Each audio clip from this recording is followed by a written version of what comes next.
I don't serve people like you, and frankly, I don't think you deserve it." The words landed in the first-class cabin of Flight 312 like something physical, like a door being slammed in a face that had done nothing wrong, and for one long, terrible second, nobody moved at all. The boy in seat 2B had his hands pressed flat against his knees, his fingers splayed wide the way you press your palms against a surface when the world starts spinning too fast, and his breathing had gone shallow and rapid, the kind of breathing that comes just before everything becomes too much, just before the noise and the pressure and the cruelty of other people collapse inward, and there is nowhere left to go inside your own body that feels safe. He was 15 years old. He had asked politely and precisely for the meal he had ordered 2 weeks ago. That was all. That was the full extent of his crime. His mother sat beside him with her hand frozen halfway to his arm, her face showing the particular expression that belongs only to mothers who have spent years watching the world treat their child as a problem to be managed rather than a person to be known. Not shock, exactly, because she had seen versions of this before, but something rawer than shock, something that lived deeper and hurt longer. Around them, the first-class cabin had gone completely still. The executive in seat 1A had looked up from his laptop. The elderly couple in 3C had set down their newspapers simultaneously without coordinating. A young woman near the back of the cabin had her phone raised, recording her expression tight with the specific discomfort of witnessing something you cannot unhear. And in seat 4C, a woman in a charcoal blazer who had been quietly reading a stack of printed financial documents slowly closed the folder, set it on her tray table with the careful deliberateness of someone who has made a decision, and began to rise.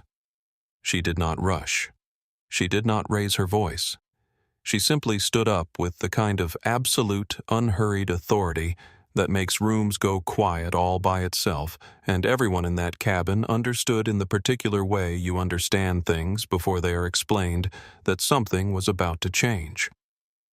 But to understand what was about to happen, you need to understand how it all began, not on this plane, not in this moment, but 3 weeks earlier at a kitchen table at 2 a.m. with a woman doing the kind of math that keeps single mothers awake when the rest of the world is asleep. Diane Carter was not a woman who asked for help easily, and she was not a woman who spent money she didn't have on things she didn't need. And so, when she found herself sitting at her kitchen table at 2 a.m. with her laptop open, a credit card in one hand and a phone calculator in the other, running the same numbers for the 4th time in an hour, hoping they would somehow add up differently than they had the previous 3 times, she understood with perfect clarity that she was not being reckless.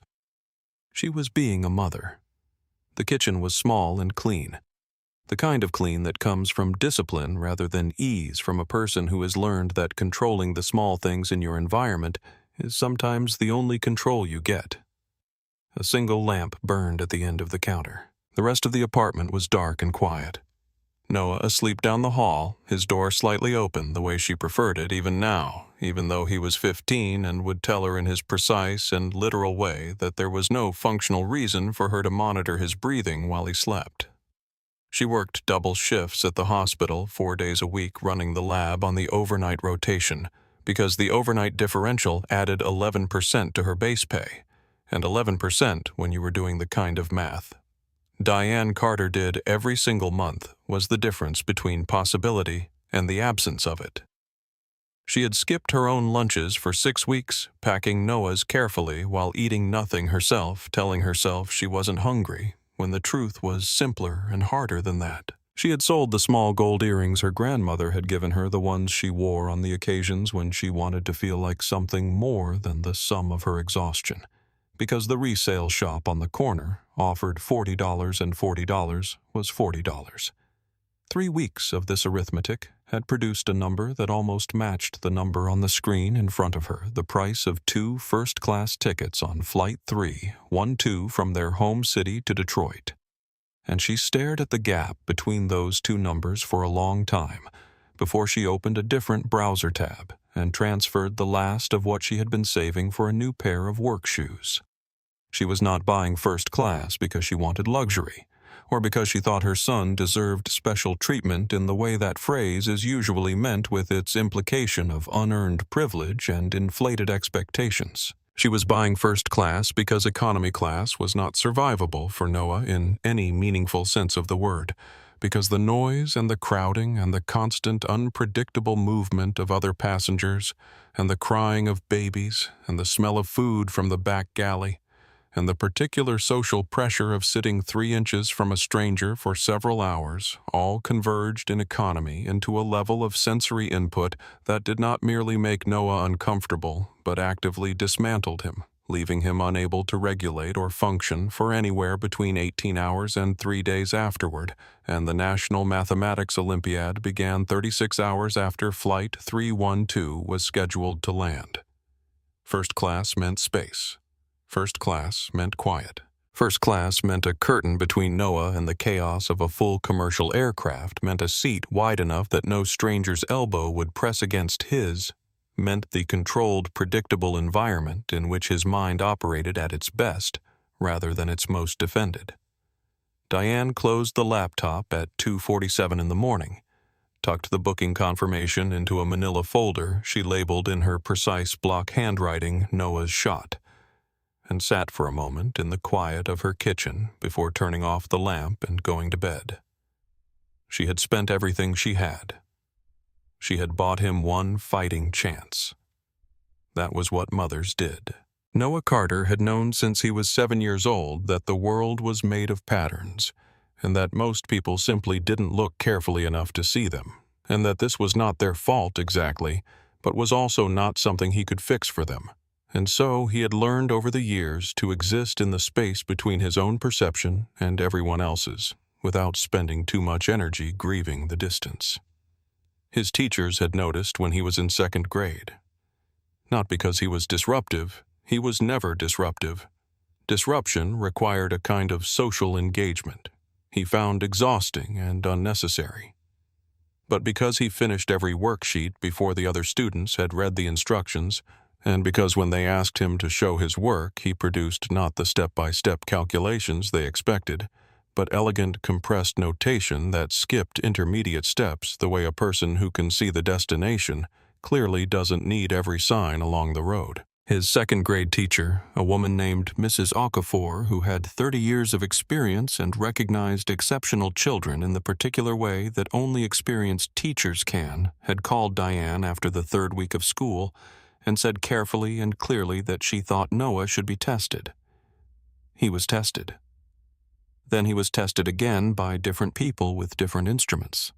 The results were consistent, a mind that processed mathematical relationships at a speed and depth that the standardized evaluations could measure but not fully capture, combined with an experience of the world that required accommodation, patience, and the kind of consistent structure that schools rarely provided without a fight. Diane had fought. She kept fighting. It was simply part of the job.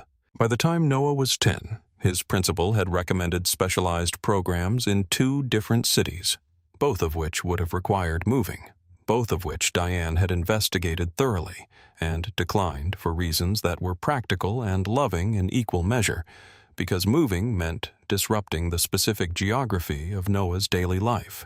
The route to school that he had memorized to the inch, the particular table in the library where the light came in at an angle.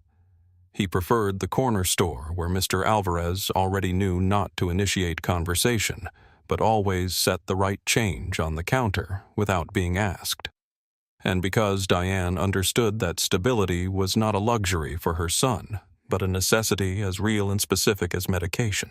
At 15, Noah had qualified for the National Mathematics Olympiad on the strength of a regional performance that his coach later described in the recommendation letter he submitted on Noah's behalf as the most technically sophisticated competitive mathematics he had seen from a student under 18 in his 23 years of coaching.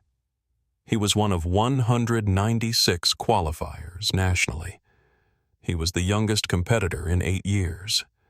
Neither of these facts interested him particularly because they were external measurements of something internal that he had always known about himself, and external measurements had the limitation of capturing only what they were designed to capture. His room at home was a record of his mind's movement through the world walls, covered in hand-drawn graph theory diagrams that had accumulated over 3 years. A whiteboard filled with partially completed proofs. He returned to when other problems bored him. A single basketball trophy on the shelf that Diane had photographed the day he won it. Because the method he'd used to win it was characteristically the application of trajectory angle calculation to free throw technique rather than practice in any conventional sense. He had figured out the physics, practiced. The physics won the trophy and then moved on to more interesting problems. Numbers were reliable in a way that almost nothing else was. They did not change their meanings based on mood or context.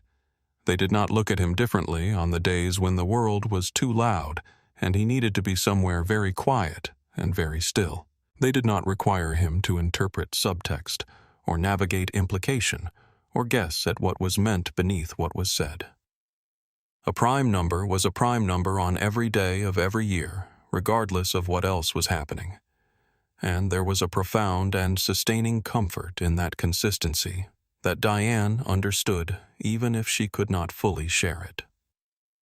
The night she told him about the trip to Detroit, about the Olympiad, about the first-class tickets, he had gone immediately to his computer and pulled up a satellite view of the airport, cross-referenced it with the terminal map on the airline's website, calculated the walking distance from the gate to the nearest bathroom, confirmed the estimated taxi time from the airport to the convention center, and announced that they should leave for the airport 4 hours before departure rather than 3 to account for variables. Diane said that was fine. It was always fine.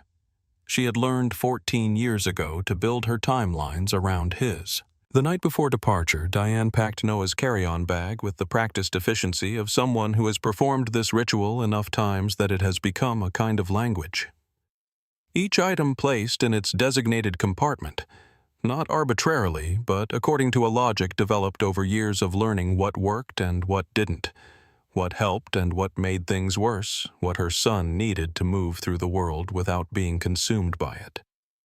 Noise-canceling headphones in the front pocket cord wrapped precisely nothing loose that could snag or tangle.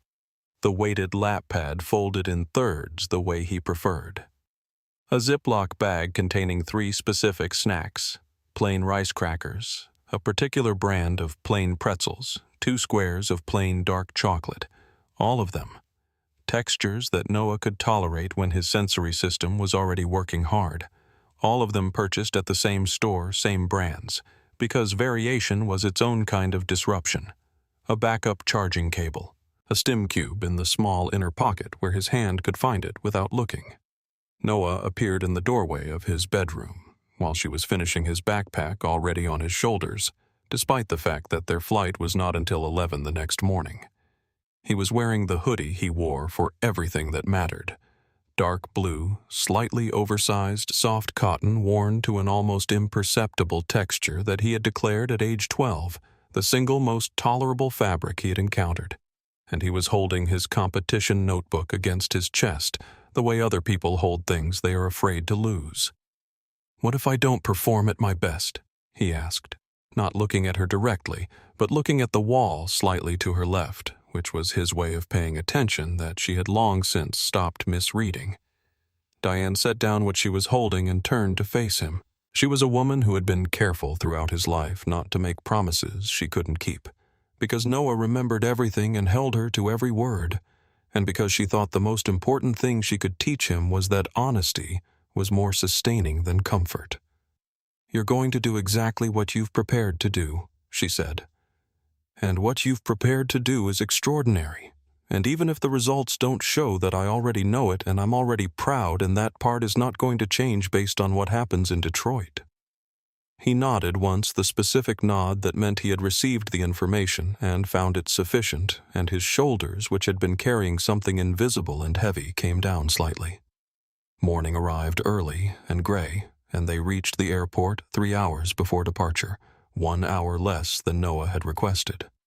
1 hour more than was strictly necessary, a compromise Diane had learned to make. She watched him move through the terminal with his particular purposeful attention, pausing at intervals to count gates, to estimate walking times, to observe the patterns of other travelers moving through the space.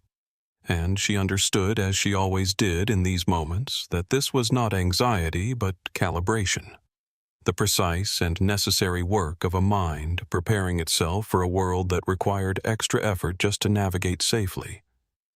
She kept pace with him and said nothing and watched him find his footing, and that was enough. The first-class cabin of Flight 312 was the kind of quiet that felt deliberate. 6 wide seats in 2 rows. The particular muffled calm of a space insulated from the noise of the main cabin by both physical design and the unspoken agreement of its occupants, that this was a place where people worked or rested without performing either activity for anyone else's benefit. 2 business travelers in the front row were already open on their laptops when Diane and Noah boarded, their presence barely registering as more than the ambient fact of other human beings. An elderly couple in 3C sat with the comfortable stillness of people who had been married long enough that silence between them was not absence but presence. And in seat 4C, reading a printed stack of documents held together with a binder clip, sat a woman who looked at first glance like someone whose primary characteristic was self-containment. She was in her late 50s, with natural silver-streaked locks pinned back against the base of her neck, and she wore a charcoal blazer over a cream blouse with the kind of absolute simplicity that suggested someone who had moved entirely past the stage of dressing to impress anyone.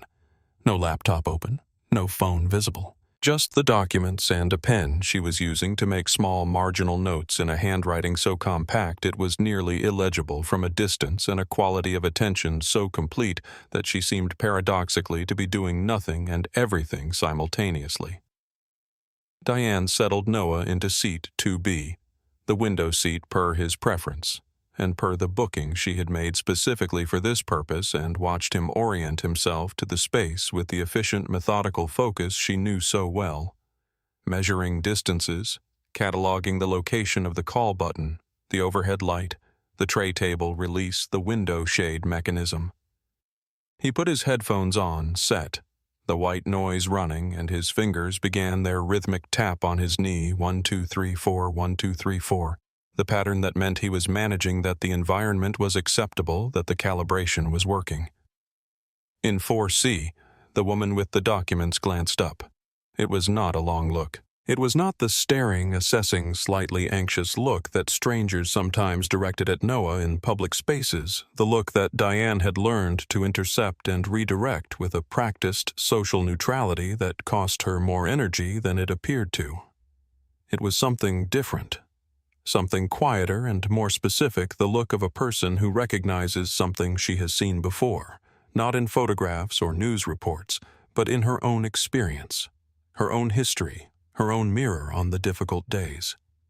She looked at Noah's careful movements, and at Diane's protective positioning, and at the headphones and the tapping fingers, and something in her expression settled rather than tensed, as though she had identified a variable and filed it correctly, and then she returned to her documents. Her name was Vivian Cole, though Diane had no way of knowing this. And even if the name had been offered, it would have meant nothing in the context of this flight this morning, this particular ordinary miracle of being about to take off toward a chance that had cost everything Diane had.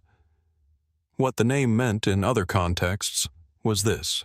Vivian Cole had grown up in Shreveport, Louisiana, the daughter of a woman who cleaned houses for a living, and a man who drove trucks until his back gave out in a neighborhood where ambition was not discouraged.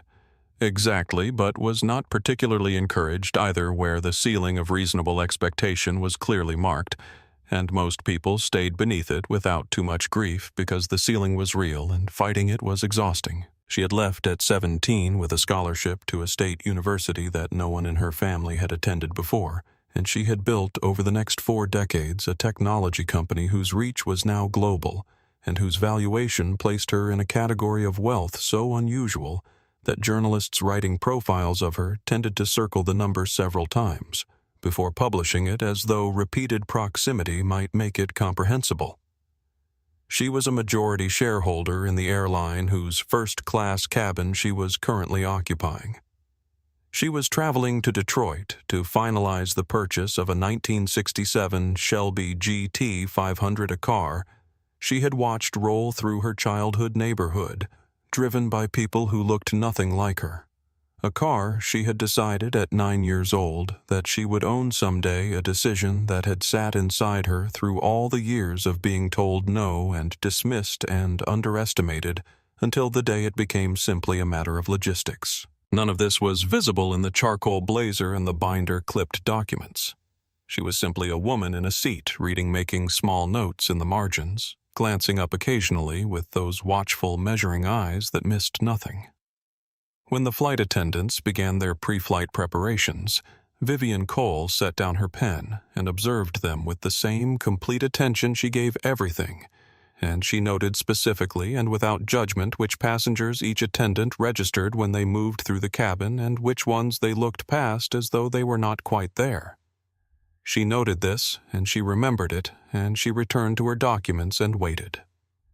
There were 3 flight attendants assigned to the first-class cabin of Flight 312, and within the first 10 minutes of boarding, Vivian Cole had identified with the efficiency of someone who had spent decades reading rooms, and the people in them, exactly what kind of morning this was going to be. James was the first mid-30s broad-shouldered moving through the cabin with the relaxed competence of someone who genuinely liked his job and genuinely liked people, which was in Vivian's experience a rarer combination in service industries than it should have been.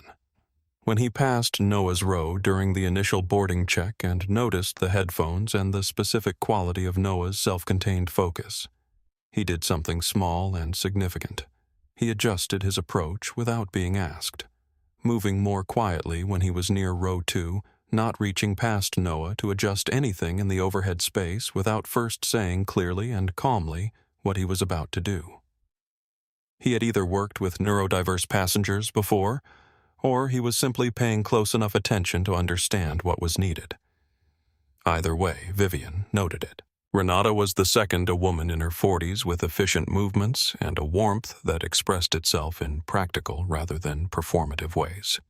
The kind of warmth that manifests as competence rather than excessive friendliness, as actually remembering what a passenger asked for rather than smiling while forgetting it.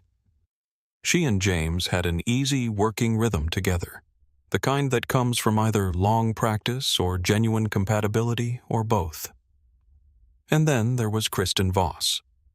Kristen was the 3rd flight attendant, and she wore her uniform with the particular rigidity of someone who had decided at some point in her career that the uniform was not clothing, but identity, that the rules and standards she enforced were not procedures but moral positions, and that her authority within the 40 feet of this cabin was not a function of her role, but a reflection of her inherent judgment, which was good and correct, and did not require second-guessing.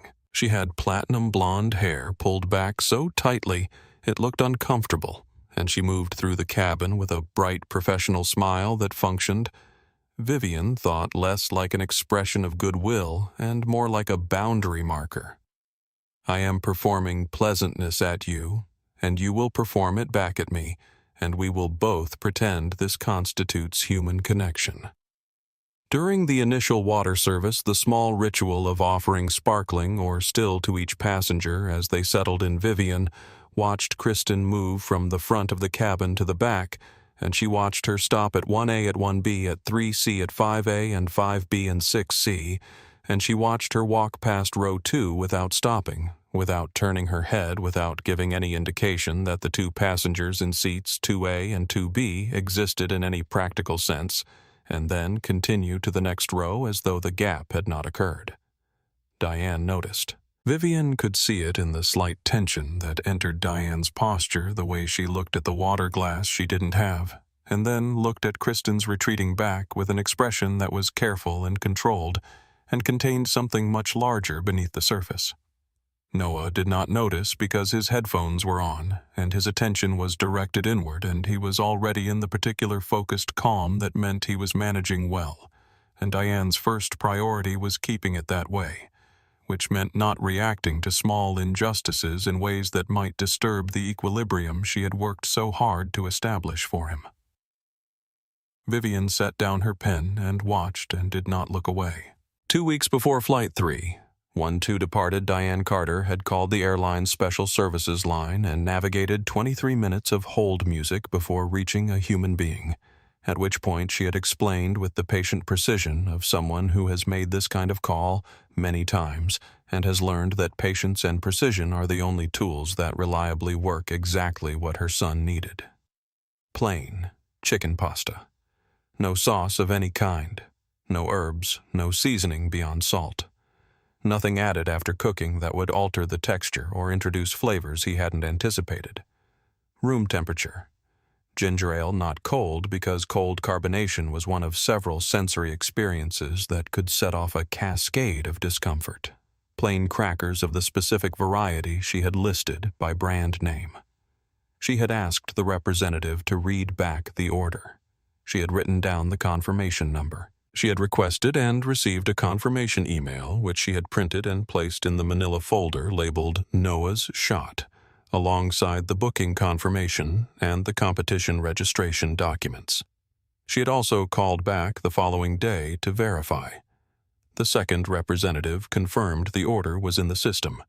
She had written down that representative's employee ID number as well, not because she was distrustful of airline employees in general, but because she had learned over the years that the difference between Noah arriving at a competition regulated and ready and Noah arriving destroyed and unreachable was often a matter of details that other people considered small and she considered foundational, and she had learned to treat those details with the seriousness they deserved. When Kristen Voss appeared at the end of row 2, 25 minutes into boarding, prompted by Diane pressing the call button, not by any independent initiative. Diane held the confirmation email printed in her lap and explained the pre-order clearly and without apology, because there was nothing to apologize for, because this was a thing she had paid for and arranged and confirmed, and she was simply asking for it to be provided. Kristen looked at Diane's face when she began speaking, and then she looked at Noah, and the look she gave Noah lasted perhaps 2 seconds.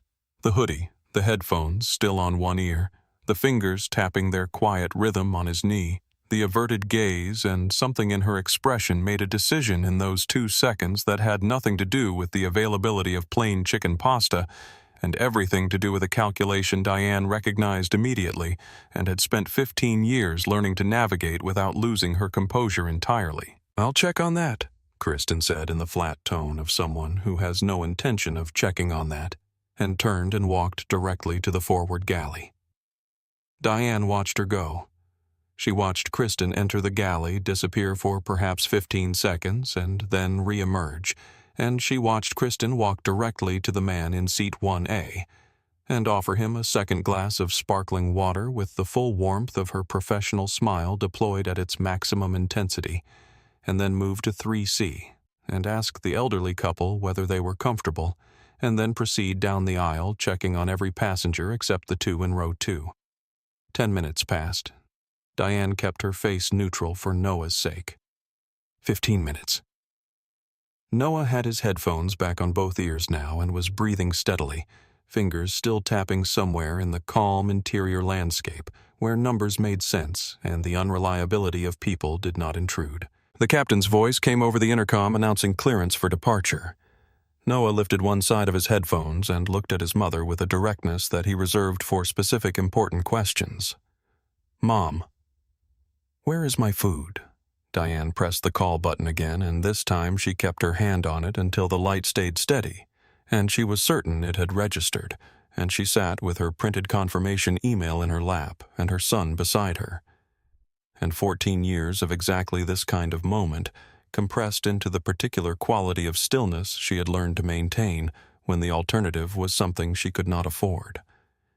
Kristen appeared, her expression already arranged into the performance of patience, and the conversation that followed lasted 3 minutes and was the quietest catastrophe Diane Carter had experienced in a year full of them. "That item isn't available," Kristen said. "There was a system error. I'm sorry for the inconvenience. I can offer him something else." Diane felt something cold move through her chest. I ordered it 2 weeks ago. I have the confirmation number right here. System errors happen, Kristen said with a shrug so small it was almost invisible but present enough to communicate everything. We don't have it on board. What I can offer is herb-crusted salmon with lemon butter, beef tenderloin with a red wine reduction, or seared duck breast with cherry glaze and roasted root vegetables. Noah had removed his headphones entirely now. His voice was careful and tight, the tightness that preceded real difficulty if the situation continued without resolution. I can't have sauce. I need plain food. I can't have herbs either. Everything you listed has sauce. This is first-class honey, Kristen said, and the word honey landed with a condescension so naked it was almost impressive. Everything in first class has sauce. We don't do plain chicken pasta. 10 feet away in the forward galley, sitting in a warming rack, was a sealed container labeled in clear block letters. Noah Carter Siet, to be plain chicken pasta / no sauce. Special dietary request. Kristen had looked directly at it 7 minutes earlier and walked past it without touching it, and she was now standing in the aisle of a commercial aircraft telling a 15-year-old autistic boy that the meal he needed did not exist. Time for Noah Carter was not abstract. It was not the vague, flowing medium that most people move through without particularly noticing it was specific and measurable, and it had weight. And when the intervals between expected events stretched beyond their predicted duration, that weight became something he could feel pressing against him from the outside, the same way some people feel pressure changes in the weather. 2 minutes. His fingers tapped in their rhythmic fours. 1, 2, 3, 4, 1, 2, 3, 4. The pattern was a tether, something reliable in an environment that was becoming increment by increment less predictable. 4 minutes. He looked at his mother, once a quick sideways check, and she met his eyes and gave him the small nod that meant, I am handling this. It is going to be fine. Stay with me. And he returned to his window and the tapping and the internal work of staying regulated while the external world declined to cooperate. 6 minutes. Kristen served a second round of warm nuts to the man in one. A laughed at something he said with the full deployment of her professional warmth, refilled the elderly woman's water glass in 3C, and moved through the cabin with the untroubled ease of someone in whom no conflict was currently registering. 10 minutes. Noah's tapping had shifted from its calm baseline rhythm to something slightly faster and more forceful. Not dramatically, not visibly to anyone who didn't know precisely what to look for, but Diane knew what to look for, and she felt her own chest tighten in response, the involuntary mirroring of a mother whose child is approaching a threshold. 15 minutes. Diane pressed the call button a second time and watched the light register, and waited and watched Kristen move to the back of the cabin for something unrelated to row 2, and then return forward without stopping. From seat 4C. Vivian Cole had set her documents down completely. She was not reading. She was watching row 2 with the focused attention of someone taking notes in a language no one else could see. Captain's voice over the intercom. Ladies and gentlemen, this is your captain. We've received clearance for departure and will begin our push back from the gate in approximately 5 minutes. Flight attendants, please prepare the cabin. Noah removed his headphones and placed them in his lap with a precision that Diane recognized as the opposite of what it looked like, not calm, but highly controlled, the kind of control that is maintaining a great deal of tension behind a very careful exterior, the way a dam looks unremarkable until you understand how much water is behind it. Mom, his voice was level and specific. It's been 16 minutes. The food should have arrived by now. Where is it? Diane pressed the call button a third time. The light came on. She folded her hands around the printed confirmation email in her lap, the one with the booking number and the confirmation code and the name of the representative she had spoken to and the date and time of the call, and she sat with the absolute stillness of someone who has decided past the point of deciding that she is not leaving this situation without what her son needs. Kristen appeared at the end of the aisle.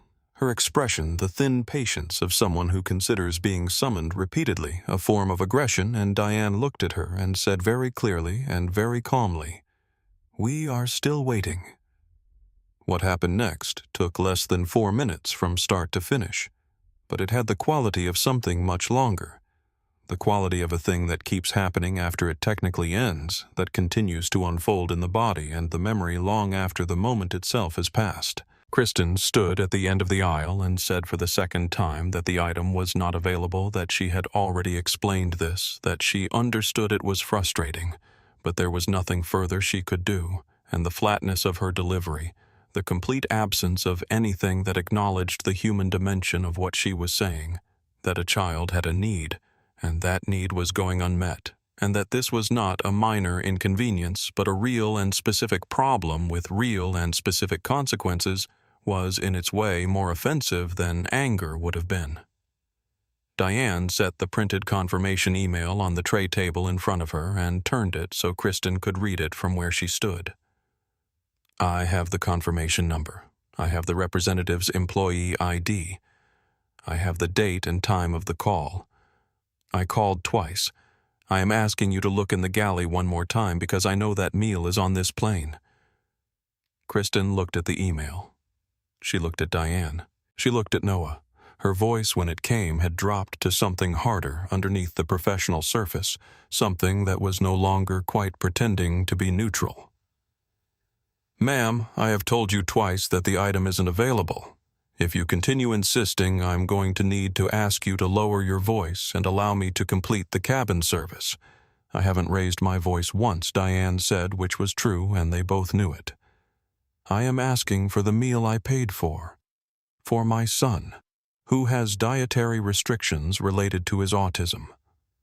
She said the word clearly and deliberately, not as an explanation or an excuse, but as a fact, a piece of relevant information that deserved to be part of the conversation.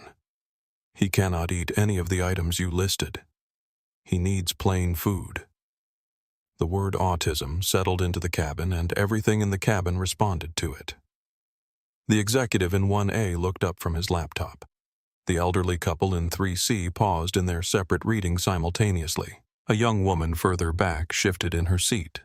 Something in the ambient attention of the space reorganized itself around row 2, and for a moment it seemed possible, even probable, that this moment would resolve itself, that Kristen would hear what she had just been told and choose, however reluctantly, to do the right thing. Noah's hands had gone flat against his knees again. Fingers pressed wide, and his breathing was audible now, short and rapid. The breathing that came when the world was accumulating faster than it could be processed, when the gap between what he needed and what was happening closed in on him from every direction at once. "Can I please have what I ordered?" he said. His voice was small and absolutely precise and strained with the effort of holding itself together. "Please." And Kristen Voss, a woman who had made the same calculation dozens of times before in minor variations across 7 years and had never until today faced any consequence for it, made the choice she made. "I don't serve people like you," she said, looking directly at Noah, her voice carrying the particular cruelty of someone who has decided to stop maintaining the performance of decency.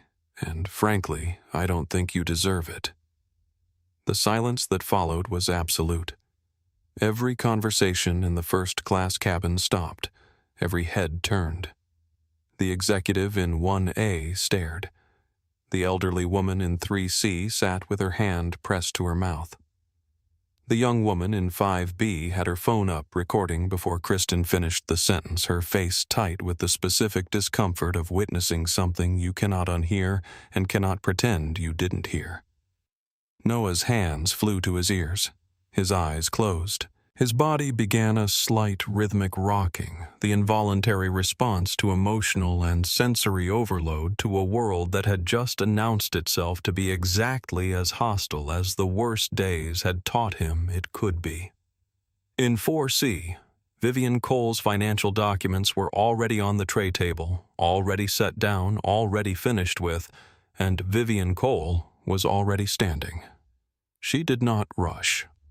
That was the thing that people would remember afterward, in the conversations they had with each other on the rest of the flight and in the weeks that followed when the video spread across the internet and strangers tried to describe what they had witnessed. She did not rush. She did not raise her voice. She simply stood with a quality of absolute, deliberate calm that made the act of standing feel like the most authoritative thing that had happened in that cabin all morning, and everyone in the row felt it before they understood it. The truth, which no one around her could have known, was that she had hesitated for just a moment before rising, not a long hesitation, barely 2 seconds, but real, because Vivian Cole was 57 years old and had spent several decades learning which battles to choose and which to walk past. And she had made the wrong call once years ago in a different kind of situation and had carried the weight of that wrong call long enough to understand precisely what hesitation cost. The 2 seconds were the last of the hesitation. Then she stood. She walked to row 2 without hurrying. People moved out of her way without being asked the way people move for someone whose purpose in a space is unmistakable. And she reached the row and stood beside Kristen Voss. And the first thing she did was not speak to Kristen at all. She looked at Noah, who had his hands over his ears and his eyes closed, and she registered what she was seeing with the full weight of her attention, and she said nothing for a moment because some moments need to be witnessed before they are addressed. Kristen had gone pale. The recognition in her expression was instantaneous and total, because Kristen Voss was a woman who paid attention to a very specific category of information, the category that pertained to power and status, and who, in any given room, was someone whose opinion would matter to people who could affect her career. And Vivian Cole's face had been on enough magazine covers and television segments and online articles that recognition, when it came, tended to come fast. Vivian saw the recognition. She did not acknowledge it yet.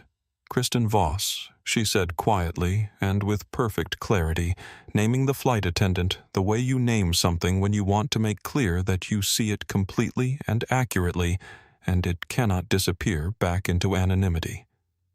Why is this young man being denied the service he requested? I'm sorry, Miss Cole. Kristen's voice had dropped an entire register. The professional brightness collapsed into something thinner and more genuine. The item isn't available. There was a system. Is that? So Vivian said, and the flatness with which she said it was not a question.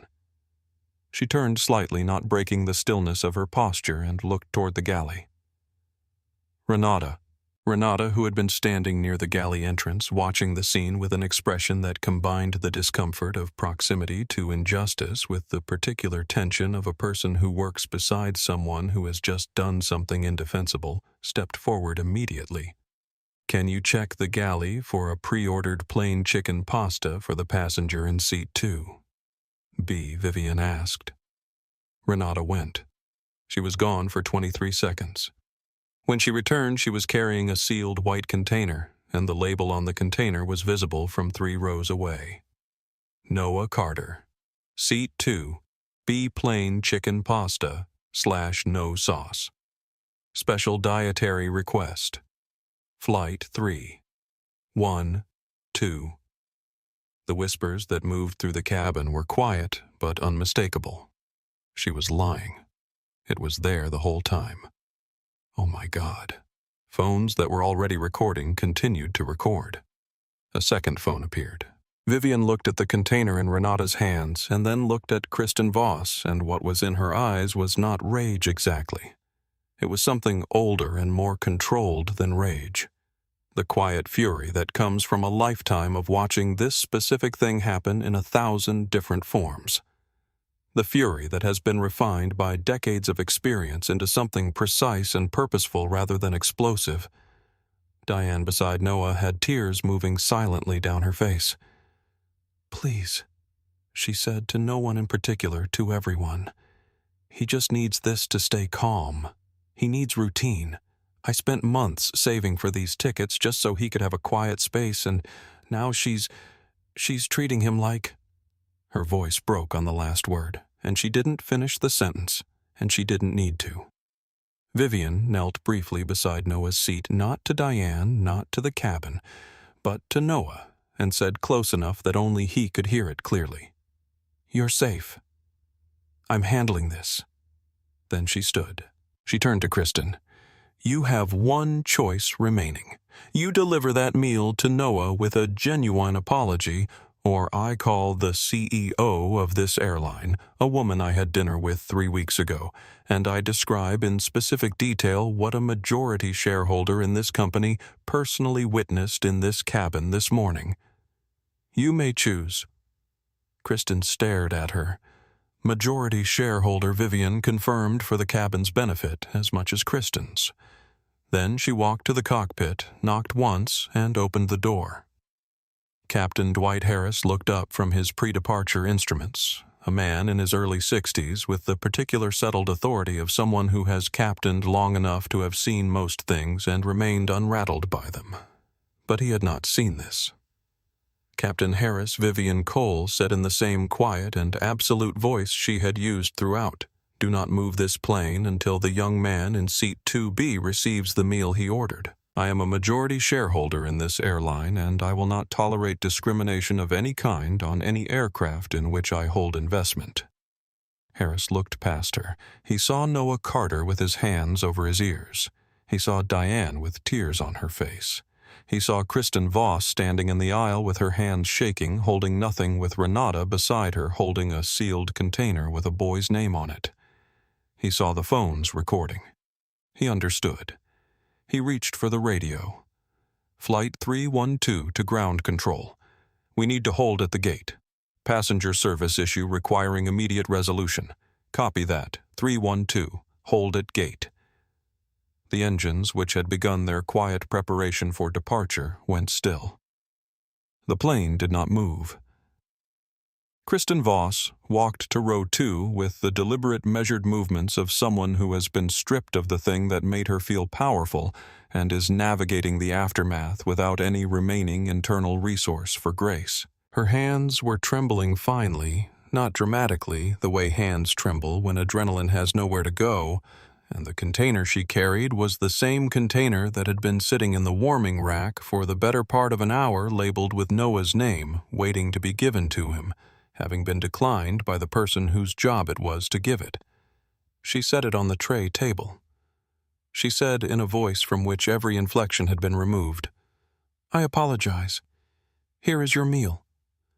The apology was hollow, in the specific way that apologies are hollow when they are given under threat, rather than from any genuine understanding of what was wrong.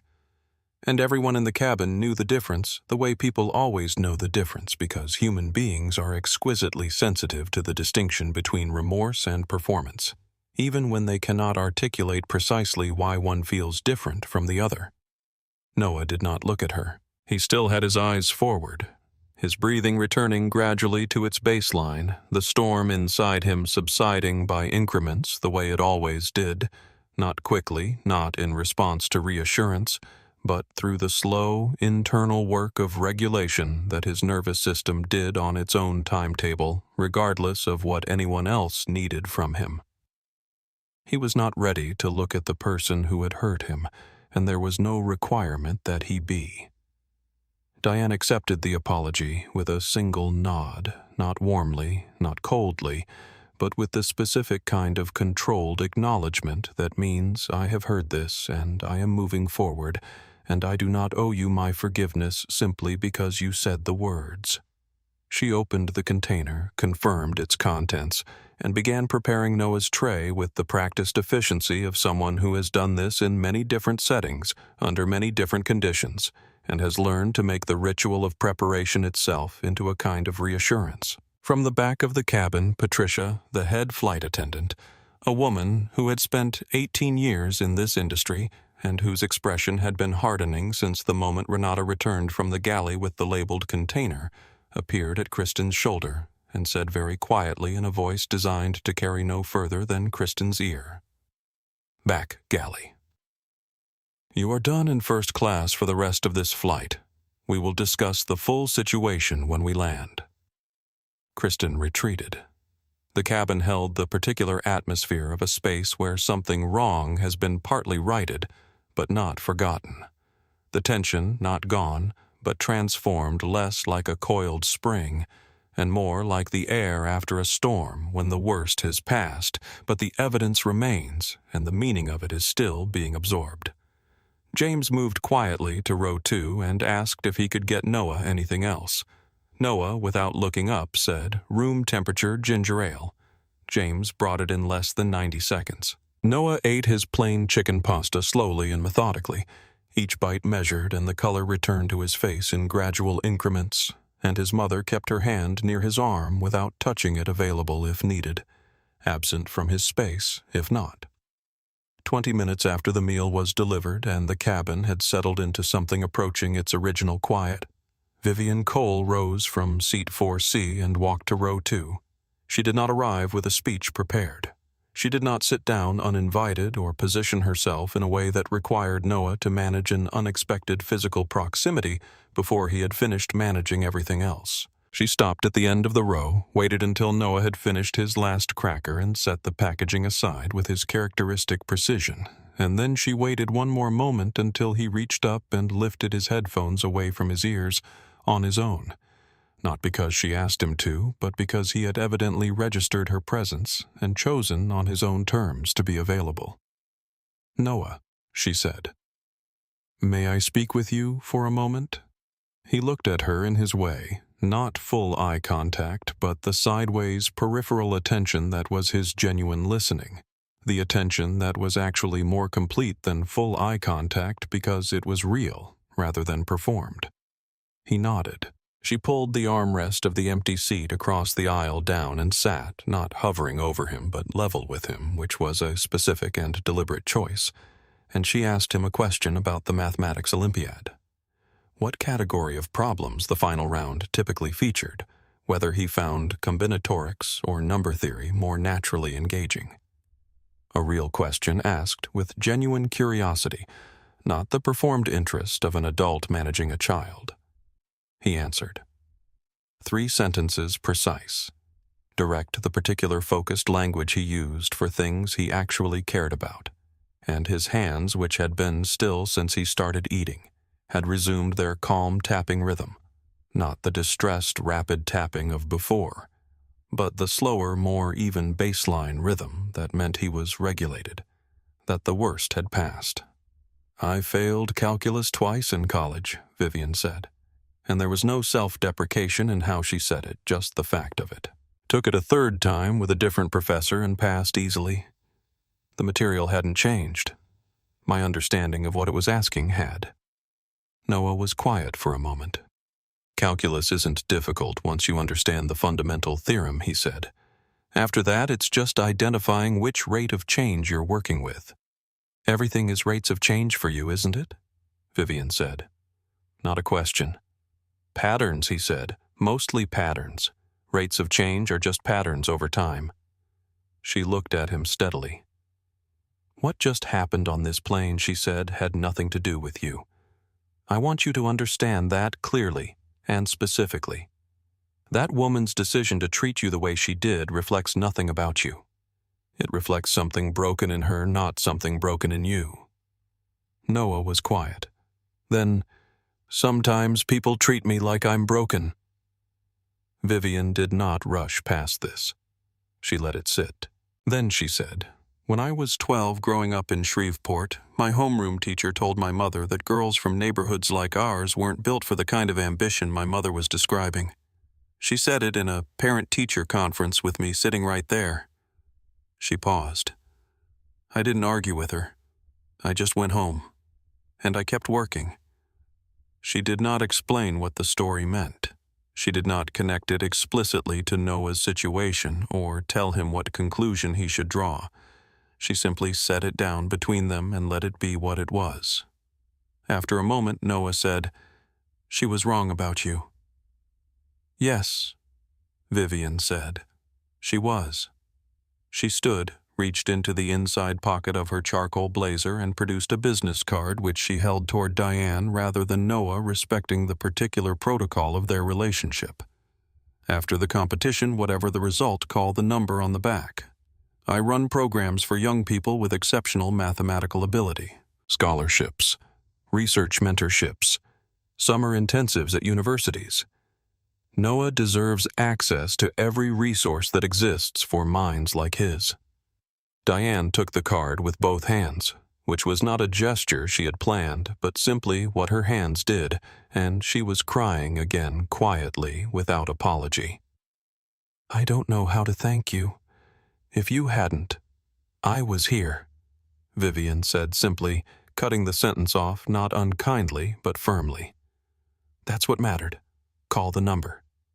She squeezed Diane's shoulder, once gave Noah one last look, direct this time, meeting his sideways attention, and returned to seat 4C. For the rest of Flight 312, the first-class cabin operated at a frequency that was different from what it had been before in the way that spaces are different after something important has happened in them.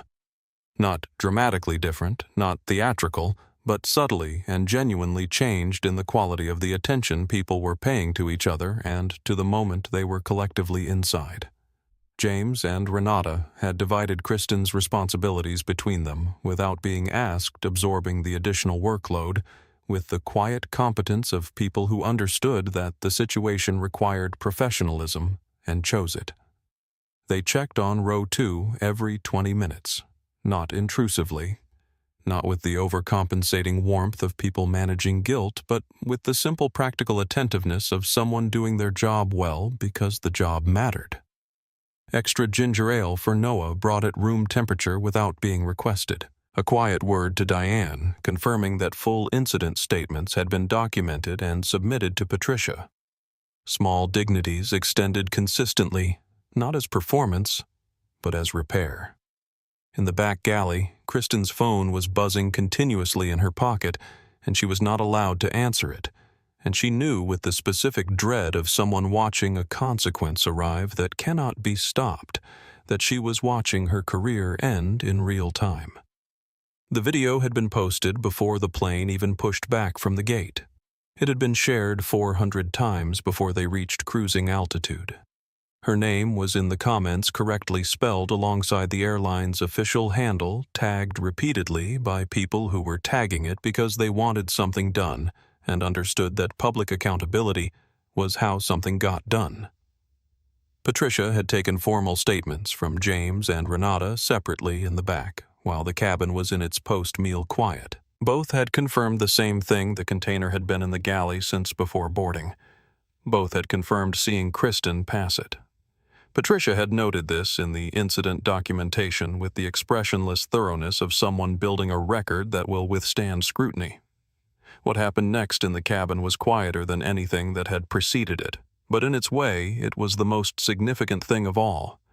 The executive in 1A, a white man in his mid-50s wearing a suit that cost more than Diane's monthly rent, got up from his seat, walked to row 2, and said with the specific awkwardness of genuine contrition, "I saw what was happening before it escalated, and I didn't say anything. I want to apologize for that. Your son seems like an extraordinary young man." He went back to his seat.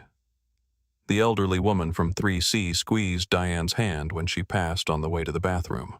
A young woman from further back in the cabin crouched briefly in the aisle and said that she was studying special education and that watching Noah had reminded her exactly why the work mattered. By the time they began their descent, Diane Carter had received more human warmth from strangers in 3 hours than she had experienced in months, and she understood, sitting with her son, who was asleep now, finally his head tilted toward the window, that this was what it looked like when people chose decency. Not the grand gesture, but the quiet, consistent choice made person by person, one moment at a time. The plane landed at Detroit Metropolitan Airport and deplaned in the ordinary way. The familiar choreography of overhead bins opened and small bags extracted, and people moving forward through the jet bridge in the loosely organized procession.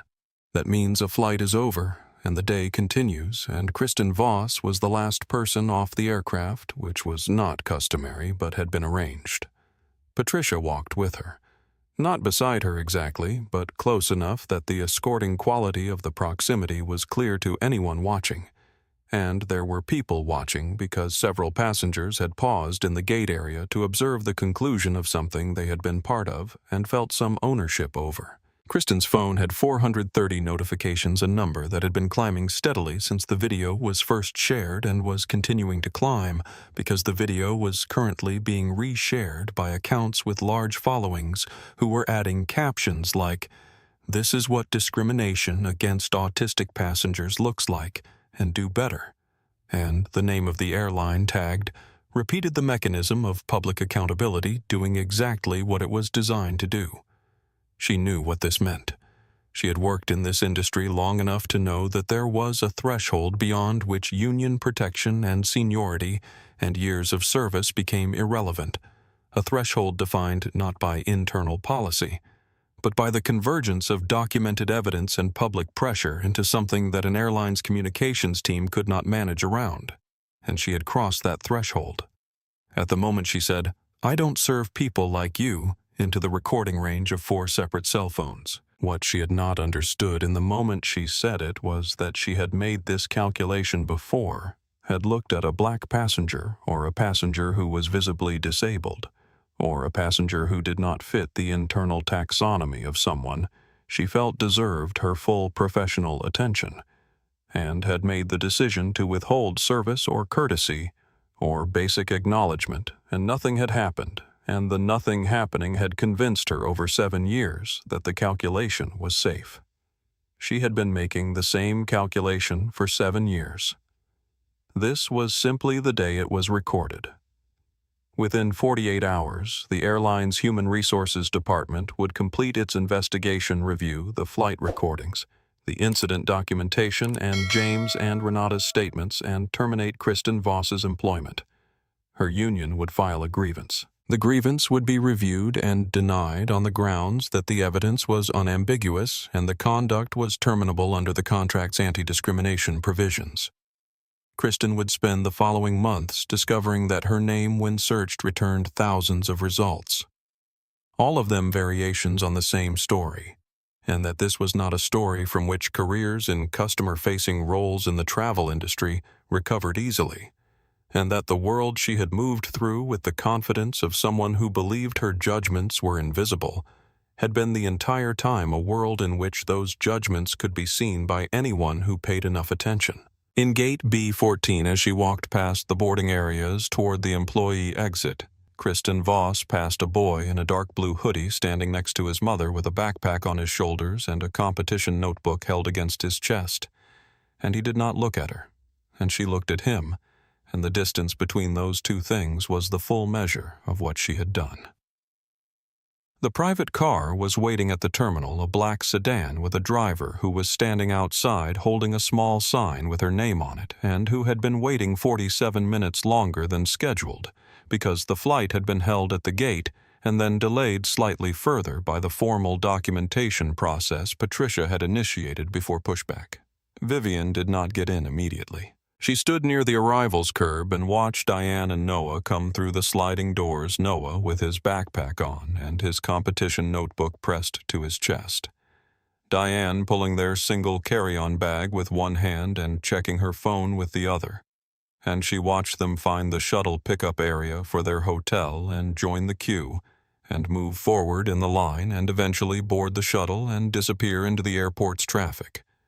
Only then did she cross the curb and get into the car. Her driver, a man named Gerald, who had worked for her for 11 years and understood that she did not require conversation, pulled into the departure lane and began navigating toward the dealership on the east side of the city, and Vivian sat in the back seat and looked out the window at Detroit, moving past the particular Detroit she had been coming to for business for 30 years, the particular American city that had built things and lost things and continued building despite the losing in a way she had always found quietly sustaining.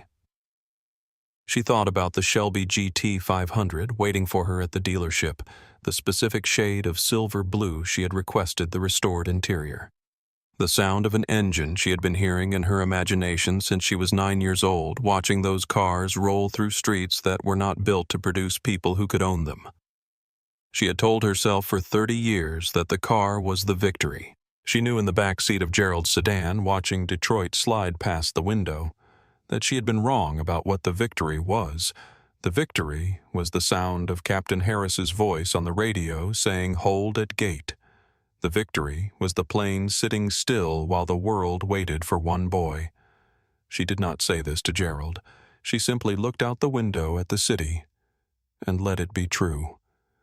The National Mathematics Olympiad was held at the Ford Conference and Event Center in downtown Detroit, a building of glass and exposed steel that sat adjacent to the river and caught the morning light in a way that made it look from certain angles like something built specifically to contain large amounts of concentrated human effort, which was functionally exactly what it was. Noah and Diane arrived 93 minutes before registration opened, which was 17 minutes less than Noah had requested and 23 minutes more than was technically necessary, and the extra time was used entirely by Noah, who moved through the building's ground floor and mezzanine with the careful, systematic attention of someone reducing variables, measuring what could be measured, making the unfamiliar space into something manageable through the simple process of learning it thoroughly before it became a place where performance was required. He counted the doorways between the registration tables and the main competition hall, 11. He calculated the walking time at his normal pace, approximately 4 minutes. He identified the bathroom closest to his assigned competition area and confirmed it was single occupancy, which was relevant because single-occupancy bathrooms provided a specific kind of sensory reset that multi-occupancy facilities could not. He noted the location of the water station, the emergency exits, the proctor stations along the walls of the main hall, the angle at which the overhead lighting fell across the long tables where 200 students would sit in approximately 90 minutes. Diane followed him through all of this without comment, carrying both coffees, his peppermint tea, her black coffee, and watching him work with the familiar combination of pride and something adjacent to wonder that had characterized her experience of his preparation rituals since he was small enough to be held and was already even then cataloging the world with this same absolute attention. 196 students had qualified for the Olympiad. Most of them came from private schools and specialized mathematics academies with dedicated competition coaches and university-level coursework built into the curriculum and small armies of tutors and preparation programs behind them. Several came from internationally recognized mathematics programs with track records at this exact competition going back 15 years. A few came from elite boarding schools whose alumni lists included Fields medalists, and who had resources for their mathematics departments that exceeded the annual budget of Noah's entire school. Noah came from Lincoln Charter, a public school in a city that had defunded its gifted and talented programming 2 years ago due to budget constraints, where his mathematics preparation had been provided by a single coach who worked with him in a classroom after school on Tuesday and Thursday afternoons, supplemented by research papers he found independently and textbooks he read in advance of any curriculum that might eventually present their content.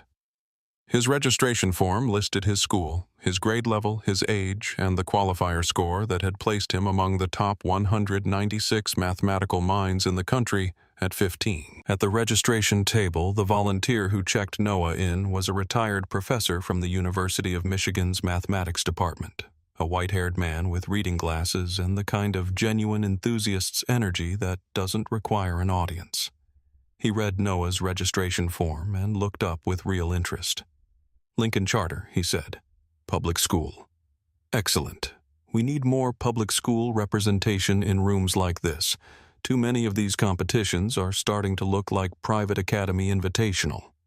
He handed Noah his competitor badge and competition materials. "You show them what you've got, young man."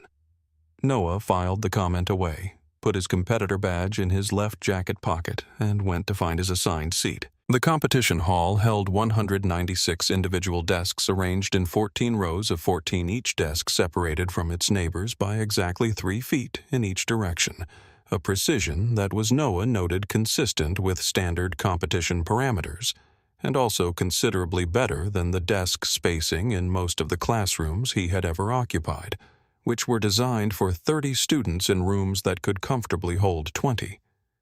He found his assigned desk placed his competition materials in the upper left corner at the angle he found most accessible, confirmed the position of his pencil, and waited.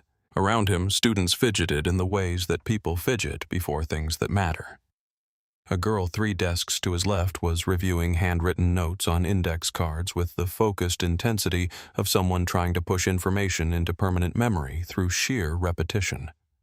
A boy directly behind him cracked his knuckles in a sequence that was clearly habitual and had probably been asked to stop in many previous rooms. Someone near the front was praying quietly in what sounded like Korean, the murmured words a private preparation between herself and the mathematics she was about to face. The head proctor, a professor whose name tag indicated affiliation with the competition's organizing committee, called the room to order at precisely 9 o'clock. You have 90 minutes, 20 problems. Questions range from elementary to advanced. You may begin when I say begin, and you will stop when I say stop. No exceptions. Begin. The sound of 196 pages turning simultaneously was the sound of a room committing to something. Noah opened his packet and read the first problem. Prime factorization and divisibility rules. He had been solving problems in this category since he was 9, and his mind moved through the solution with the fluency of genuine familiarity, rather than the fluency of memorization, not recalling a method but applying a way of seeing that had become so habitual it was nearly automatic. He showed every step because the rubric required it, not because he needed to. 90 seconds. Complete. The second problem: geometric sequences and their relationship to exponential functions. He recognized the underlying pattern before finishing the second sentence of the problem. It was a specific class of sequence whose behavior he had spent 3 weeks studying the previous semester, not because it was assigned, but because a footnote in a number theory textbook had led him to a paper that had led him to this exact category of problem, and the pattern had interested him. 3 minutes. Complete. Problem 6 was the first one that required him to pause and consider. A combinatorics question involving the arrangement of elements with complex restrictions, the kind of problem where the temptation was to calculate directly when the correct approach was to find the constraint that reduced the problem's size first. He found the constraint. 7 minutes. Complete. He worked through the next 6 problems with varying but consistent speed, the complexity increasing in a way that felt designed. He could sense the architecture of the test, the intentional gradient from approachable to demanding, and he moved through it, the way he moved through any well-structured thing, with the specific satisfaction of encountering a problem that had been built with care. Problem 18 was where the competition began in earnest. It was a convergence proof involving an infinite series whose behavior at the limit was not immediately obvious and depended on a relationship between terms that was obscured by the problem's surface presentation. Deliberately he understood, because problems at this level were designed to punish the first approach and reward the second or third. He tried a direct comparison test. It gave him a result that was technically valid but too loose. The bound it established was true but not tight enough to constitute a complete proof. He set it aside and tried the limit comparison test, which was more precise but required him to identify the correct comparison series, which in turn required him to see a relationship between the given series and a known convergent series that was not obvious from the problem statement. He looked at the series for 40 seconds without writing anything. Then he saw it, not the comparison series itself, but the structure that the comparison series would need to have, and from that structure the series itself became apparent, and he began writing. Problem 19: Network Graph Optimization. This was categorically his favorite class of problem, the ones where abstract relationships became visible as spatial structures where the mathematics of connection and distance and pathway could be drawn and seen and understood in a register that was simultaneously intuitive and rigorous. He filled 2 pages with diagrams that were both calculation and explanation proofs that were also pictures, and he solved it in 14 minutes with the particular pleasure that came from problems that rewarded the way his mind naturally worked. Problem 20 was the one. He knew it immediately, the way you know when something is categorically different from what preceded it when the gap between hard and harder closes, and you are in the presence of something that operates in a different register entirely. It was a multi-part problem combining cryptographic principles, probabilistic analysis, and number theory in a structure that required not just the application of known methods, but the synthesis of several fields in a way that he had never encountered in this exact configuration. He read it once, twice, 3 times. He began Part 1, the number theory foundation, and moved through it carefully and completely 40 minutes of work that produced a proof he was confident in every step justified the conclusion secure. Part 2 required him to build on Part 1's results in a direction he had not anticipated. From the problem's opening, the cryptographic application came from the number theory in a way that was elegant and somewhat surprising, and he found the path through it over 50 minutes that felt in retrospect inevitable, the way good mathematical results always feel inevitable once you can see them. Part 3. 23 minutes left. He stared at Part 3 for 90 seconds and then began writing from an approach that got him halfway through before he realized the approach would not hold a subtle error in his setup that he caught before it invalidated the whole section, but that required him to restart from a corrected premise. 15 minutes left. He was writing fast now, his hand cramping slightly from the sustained speed of the previous 80 minutes, and the room around him had faded entirely. There were no other students. No clock on the wall. No sound from the proctors moving between rows. There was only the problem and the space between what he knew and what the problem required him to see, and he was working to close that space with everything he had. 8 minutes. He had most of Part 3. The final synthesis, the move that would make the proof complete rather than partial, was not yet visible. 6 minutes. And then, without narrative, without drama, without any external event prompting it, he remembered the plane. Not the incident, not Kristen's voice, not the moment of cruelty that he had filed away in a part of his mind he would return to later, and at his own pace. He remembered the sound of the engines going quiet.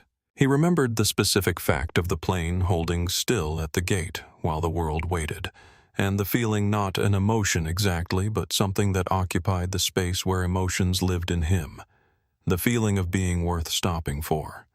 Something in him unlocked. He saw the synthesis. He began writing. His hand moved across the page in the focused cascade of someone completing something true. Part 3 resolved in 5.5 minutes. He read it back. One small notational error in the second-to-last step, he corrected it. He read it again. Complete.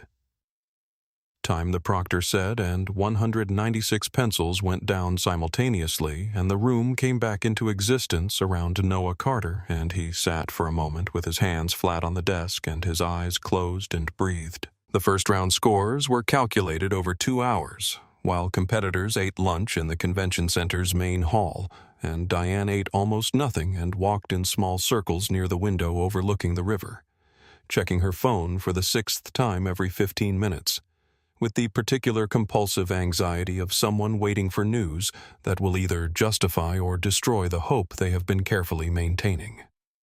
Noah ate his lunch. She had packed it same foods, same brands, same specific textures, and reviewed problems in his head with the calm of someone who has done everything that can be done and is simply waiting for the external world to confirm what the internal world already knows. When the scores were posted on the large display board outside the competition hall, the crowd that had gathered to observe them made a collective sound, Not quite a cheer, not quite a gasp, but the particular sound of 200 families simultaneously finding the name they were looking for and reacting to what was beside it.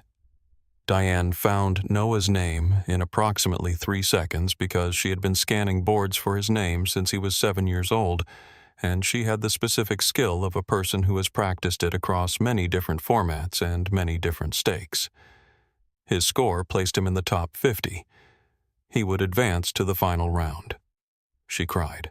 She stood in a public hallway of a convention center in downtown Detroit and cried without making any effort to stop herself, the tears moving down her face with the uncomplicated directness of something that simply needed to happen, and she did not care who saw it. Not because she had decided not to care, but because in this moment caring about who was watching required a portion of her attention that was entirely unavailable, entirely given over to the relief and the pride and the love that were too large for the specific dimensions of her body. Noah found her in the crowd. He stood beside her and waited for her to finish crying, which he understood as a process that ran on its own timeline and did not benefit from interruption. That night in the hotel room, a modest room 6 blocks from the convention center selected for its distance from noise sources and its reliable blackout curtains, Noah could not sleep. Diane watched him from the bed as he sat at the small desk with the lamp burning and his competition notebook open, working through practice problems with the quiet, rhythmic focus that she had watched across thousands of nights since he was old enough to hold a pencil, and she felt the fullness of this moment as something almost too large to contain. "You should rest," she said around midnight, knowing he wouldn't, saying it anyway because it was what mothers said.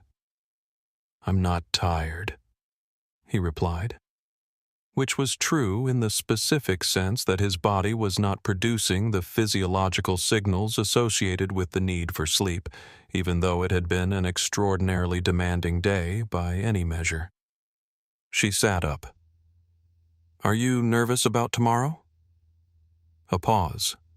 His pencil stopped moving. "Yes. Me too," she said honestly. He turned slightly, not toward her, but in her direction, the angle that meant he was fully present with her. "What if I don't win?" "Then you will have competed in the national final of the Mathematics Olympiad at 15 years old," she said, "and you will have earned everything that comes from that regardless of the number beside your name." He was quiet for a moment, processing. Then, "Okay." She lay back down. He turned to his notebook. The lamp burned between them, and she watched him work in the quiet of the hotel room and allowed herself in the privacy of the dark and the distance between her and the lamp to believe completely and without qualification that whatever happened tomorrow, she was the luckiest mother alive. She was asleep by 1. He was still working when she closed her eyes, and the soft scratch of his pencil was the last sound she heard, and it was the best possible sound. The second round was held on the following morning in a different configuration. The main hall rearranged overnight so that its long individual tables had been replaced by 12 smaller tables seating 4 students each. The intimacy of the arrangement making the space feel simultaneously more collegial and more pressured, because the kind of performance required here, not solitary, but collaborative. Not individual expression, but the much harder work of synthesizing multiple strong minds in real time, was categorically different from what the first round had demanded. Noah had been assigned to a team by random draw, and he had received the assignment that morning with his customary lack of visible reaction reading the names and affiliated schools listed beside his own. The way he read any new information as data to be stored rather than interpreted until there was context for interpretation. Team 7, Priya Anand from Newton North in Massachusetts, whose qualifier score had placed her in the top 10 nationally specializing in combinatorics, the mathematics of counting and arrangement of how many ways a thing could be done and what that number revealed about the structure of the thing. Desmond Osei from Houston Prep in Texas, a geometry prodigy who had, according to the brief biographies printed in the competition materials, co-authored a paper on fractal dimensions with his university mathematics professor, when he was 14 and seen it accepted in a peer-reviewed journal. Yuki Tanaka from Riverside Academy in California, who had posted perfect or near-perfect scores in every calculus competition she had entered in the previous 3 years. These were by any measure 3 exceptional mathematical minds. Noah was the 4th. The problem they were given was projected on a small screen at their table. A network optimization question with real-world constraints requiring them to find the most efficient routing solution for a complex multi-node system under conditions that changed at each of 3 distinct time intervals.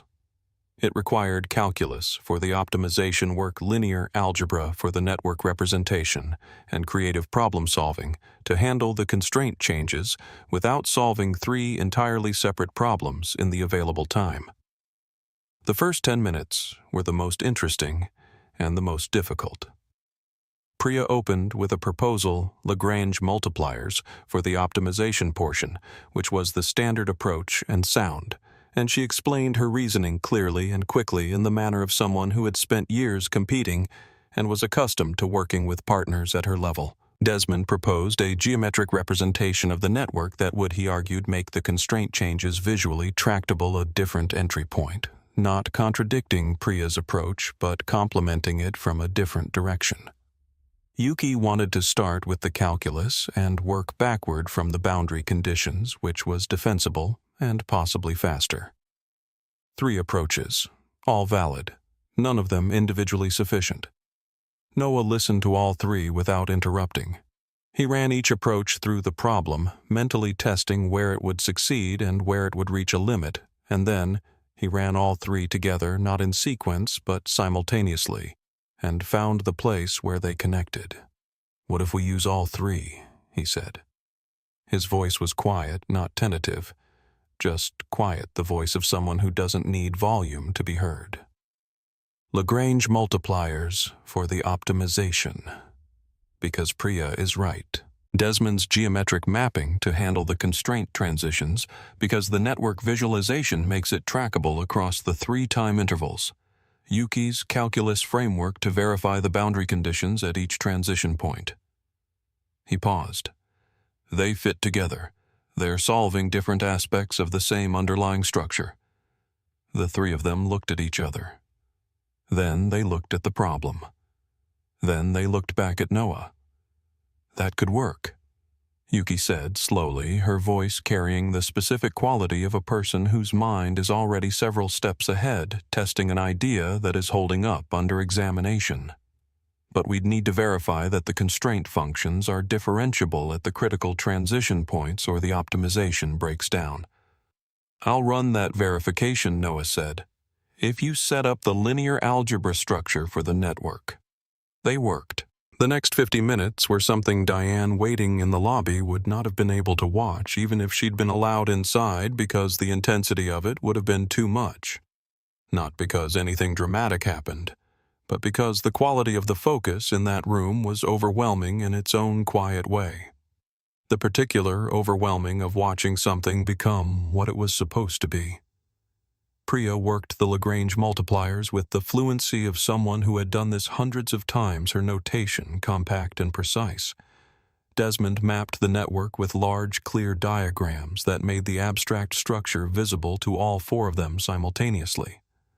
Noah ran the differentiability verification, caught 2 points where the approach required modification, corrected them without breaking the broader structure. Yuki checked the calculus at every transition, finding 2 small errors in the setup that she corrected with 3 pencil strokes and 1 brief explanation. With 4 minutes remaining, they had a complete solution. With 90 seconds remaining, Yuki read it back from beginning to end, checking for gaps. With 30 seconds remaining, Priya submitted their answer packet. They sat back in their chairs, all 4 of them drained and exhilarated in the specific way that comes from doing something hard together, and finding that the doing of it was better than any of them would have managed alone. Priya looked at Noah across the table. "That synthesis you proposed in the first 10 minutes, she said. That was the whole competition." Noah looked at her directly for a moment, the rare full eye contact that he gave only to things that mattered enough to override his default, and nodded once.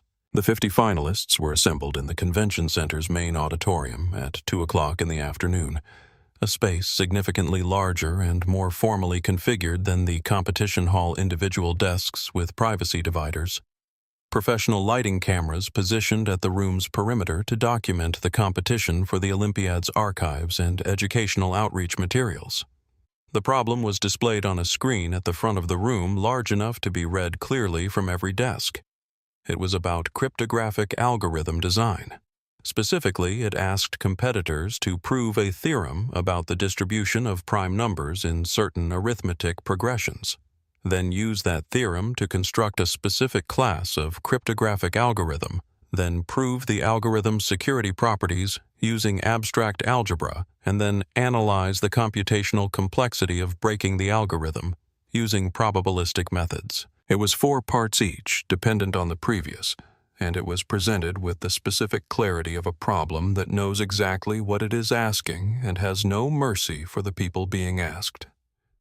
Several students responded audibly.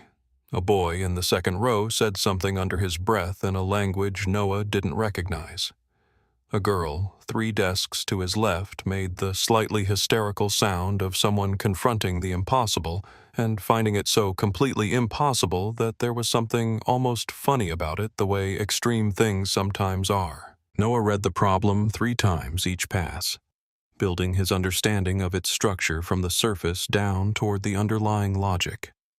And he felt, as he read, the specific familiar pulse of genuine excitement that came only from problems where the answer was not visible from the entry point, where the solving was a real journey, rather than the execution of a known procedure where mathematics was not a performance of competence, but an actual search for something true.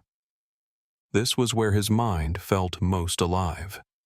This was the reward for all the days the world was too loud and too unpredictable and too full of people who made decisions about him from a distance of 10 feet without bothering to look. He began. Part 1. The Prime Distribution Theorem. The specific arithmetic progressions in the problem were a subset of a broader class he had studied the previous year in a paper by a Fields medalist that his coach had printed for him as an extension exercise. And while the specific theorem required was not in that paper directly, its proof methodology was related closely enough that he had a path through the work. He moved methodically, showing every step building the proof from its foundation upward, not rushing, not skipping, building it the way you build something you want to last. 43 minutes. Complete. Part 2. Constructing the algorithm.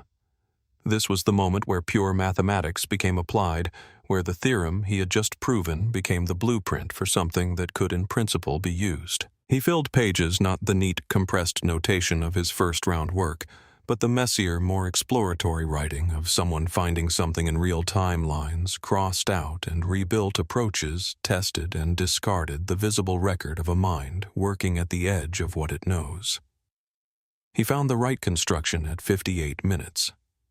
He spent 2 more minutes verifying it. Complete. Part 3 Security Proofs.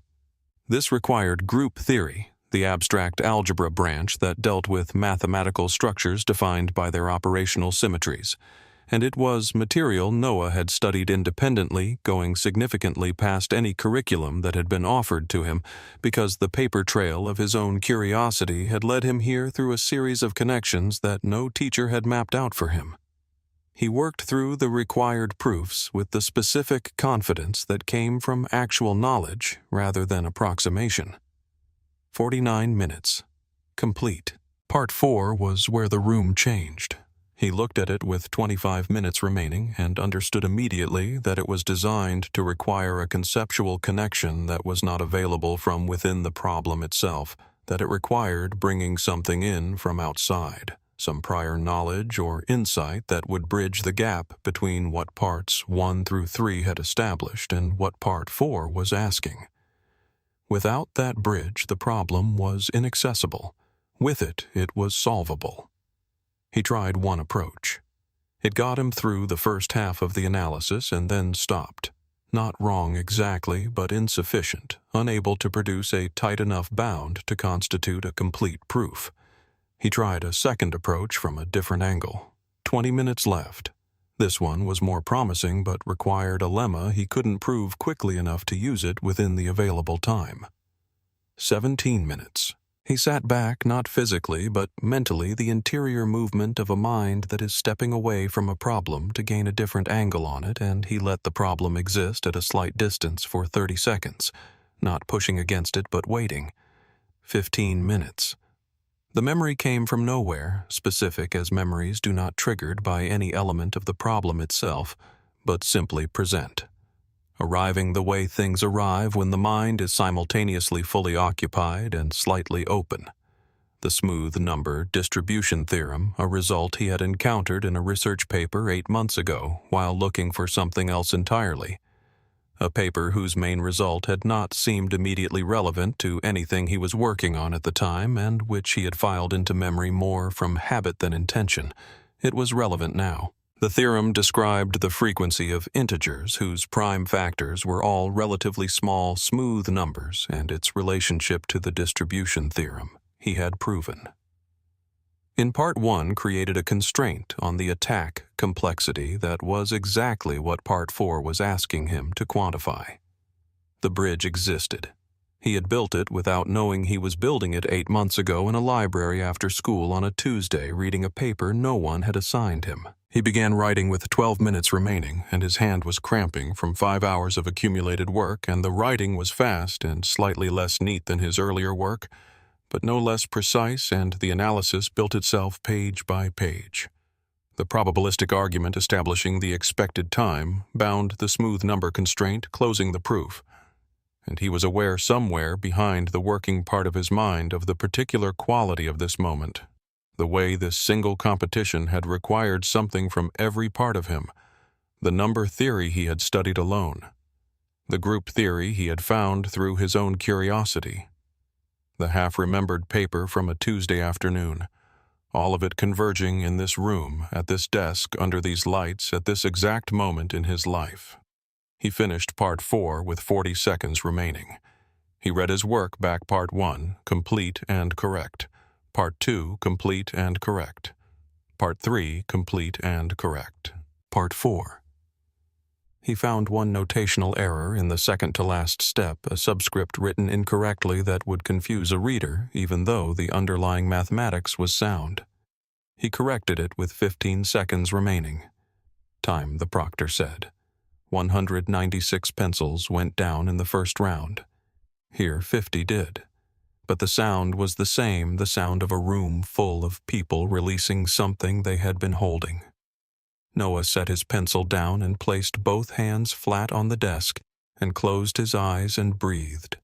And behind his closed eyes, there was nothing dramatic, no triumph or tears or the performed emotions that the moment might have called for in a different person, just the quiet satisfaction of having done something completely, of having gone all the way to the edge of what he could do, and not stopped short, and the knowledge which would settle fully into him only later that the edge had been further out than he had known. The judges took 3 hours to grade the final round, which was 40 minutes longer than the 2 hours and 20 minutes announced in the competition program, and those extra 40 minutes were not noted on any posted update, and were experienced by the families waiting in the convention center's lobby and adjacent hallways as a form of temporal torture that no amount of rational understanding could fully mitigate.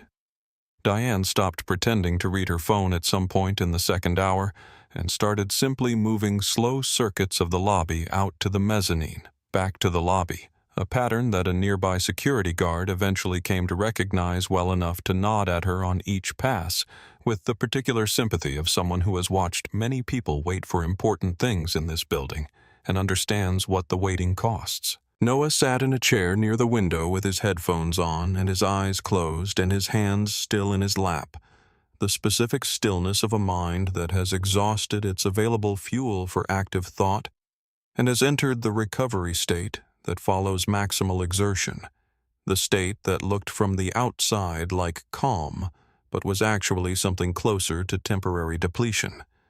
He was not anxious.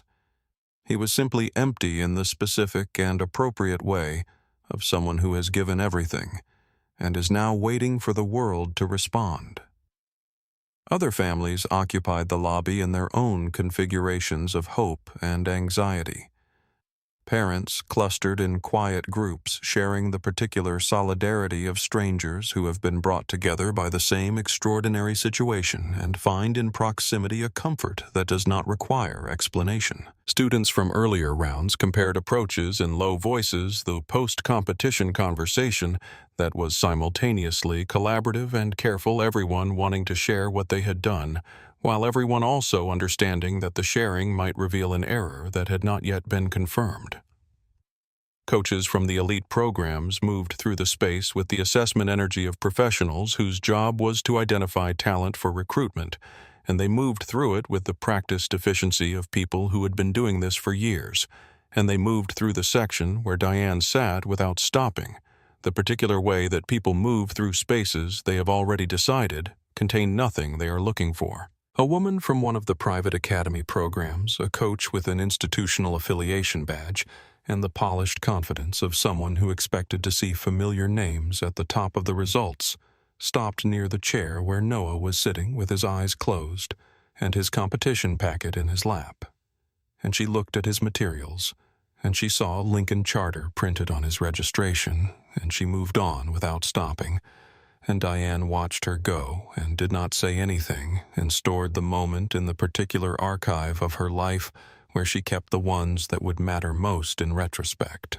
In a hotel on the east side of the city, Vivian Cole had signed the purchase documents for the Shelby GT 500 and was waiting for the dealership to complete the pre-delivery inspection, and she checked her phone periodically, not for news of the competition, which she had no direct way of tracking, but because she was thinking about the boy in seat 2B and the look on his face when the plane held still, and she found herself hoping in the concrete and specific way she hoped for things she had decided to invest in, that the hope was justified. It was taking 3 hours. It was taking as long as it needed to take. In the lobby of the Ford Conference and Event Center, Diane Carter made her 47th circuit of the space and returned to the chair beside her son and sat down and waited and believed. The announcement came at 5:47 in the afternoon, 17 minutes after the 3-hour mark, and it came in the form of a staff member appearing at the entrance to the competition wing and saying into the waiting lobby, "Results will be posted in the auditorium. All families are invited to join us." And the lobby responded to this announcement with the collective exhale of people who have been holding something for a very long time. The auditorium filled quickly, parents and students finding seats. The energy in the room, a distinctive compound of relief and apprehension, and the specific emotional preparation of people who are about to receive news and are trying in the seconds before receiving it to arrange themselves so that whatever the news is, they can absorb it with some grace. Diane and Noah sat together. She had her hands in her lap. He had his competition packet on his knee, not reading it, just holding it a familiar object in an unfamiliar moment. The competition director took the stage, a mathematician from the University of Michigan's Department of Mathematics, a woman in her 60s, with the particular authority of someone who has spent a career building something rigorous and finds the building of it deeply satisfying. She thanked the judges and the organizing committee and the volunteer staff and the host facility, and she made several remarks about the quality of this year's competition that were neither perfunctory nor inflated, but simply accurate, the observations of someone who had been doing this long enough to know the difference between an ordinary year and an extraordinary one. "I want to begin by acknowledging all 50 finalists," she said. "What you accomplished today represents the highest level of mathematical competition available to students in this country at this level. You should all carry that with you regardless of what the rankings show." She meant this genuinely, and the room received it as genuine, and then she turned to the board where the names were about to appear, and the room went quiet in the particular way that rooms go quiet when the thing that has been waited for is about to arrive. 10th place, a student from New York whose team performance had been exceptional and whose individual round scores had placed her consistently in the top 15 throughout the competition. Applause genuine sustained. 9th. 8th. The names came with their schools and their scores and their brief notation of achievement, each one representing years of work and sacrifice, and a particular form of talent that the world did not always recognize or reward, but that was real and extraordinary, and present in this room in concentration. 7th. 6th. Diane's hands in her lap were completely still. She was not breathing in any way she was consciously managing. 5th place. 4th. 3rd, a student from Massachusetts to applause that was warm and deserved. In 2nd place, the director said, and her voice carried the auditorium's acoustics cleanly to every row with a total score across all 3 rounds that our judging panel described as among the most technically accomplished performances in this competition's 14-year history, and with a solution to the final problem that 3 of our 5 judges specifically noted for what they called, and I'm quoting here, elegant structural reasoning that demonstrated mathematical intuition well beyond what is typically seen at this level of competition. She paused for a single beat, the pause of a person who understands the weight of what she is about to say. From Lincoln Charter School, 15-year-old Noah Carter. The auditorium responded. Diane did not calculate whether or how loudly she was responding. She was not in the part of herself that calculated anything. She was entirely into the part of herself that had worked double shifts and sold her grandmother's earrings, and sat at a kitchen table at 2 a.m, running numbers that barely added up the part that had watched her son navigate a world that was not built for him with a dignity and a determination that exceeded what anyone had any right to ask of a 15-year-old, the part that had pressed call buttons and produced confirmation emails and sat in the first-class cabin of a delayed flight, holding the printed proof of what her son deserved, while someone told her he didn't deserve it. She was in all of that simultaneously, and the sound she made was not calculated or performed, but was simply the sound of all of it releasing at once. Noah walked to the stage. He walked the way he walked through the airport terminal and through the convention center hallways and through every space he had learned and decided to move through with intention measured, deliberate, his head up his shoulders, carrying nothing extra. He collected the trophy from the director's hands, and she said something to him quietly, and he nodded and said something back, and then he turned to face the auditorium, and he did not perform for it, but he looked at it and at his mother in the 4th row, with the smallest possible version of the smile that was his real smile, the one he gave only to things that warranted it, the one Diane had been cataloging for 15 years. 2nd place in the National Mathematics Olympiad. 2nd in the country at 15 from a public school that had defunded its gifted programming. 2nd with a solution the judges called elegant. The trophy was gold and substantial and caught the auditorium lighting with the satisfying solidity of something earned. The certificate bore his name in formal typography and the competition's seal and the date. The scholarship was $22,000, which was a number that meant different things to different people in that auditorium, but which meant to Diane Carter the end of a particular kind of mathematics, the midnight arithmetic of impossibility, and the beginning of something else. They stood backstage in the brief quiet after the ceremony. Diane and Noah in a small anteroom that smelled of industrial carpet and the particular brand of neutrality that event spaces maintain between events. And Diane held the check and could not read the numbers through the tears, which was both the problem and also not a problem at all, because she knew what the numbers said, had known what the numbers were going to say from the moment the director began the sentence with "from Lincoln Charter School," and the tears were not preventing her from understanding anything. What $22,000 meant to the specific person holding the check in that specific moment in that specific room was not abstract. It meant the medical debt that had followed them like a weather system for 6 years, The accumulated invoices from Noah's childhood diagnoses and the evaluations and the specialists and the equipment and the particular ongoing expense of managing a life that required more resources than the average life required, it meant that weather system ending. Not tomorrow, not after a repayment plan, but ending because the number on the check was within a margin of $340, exactly the number the debt had reached, and Diane had known this for months, because she kept careful records, and the debt was something she tracked the way other people tracked things they were afraid of. It meant the education fund, the account she had opened and funded with $20 increments, when she had $20 increments available and had closed twice because the balance was needed for something more urgent.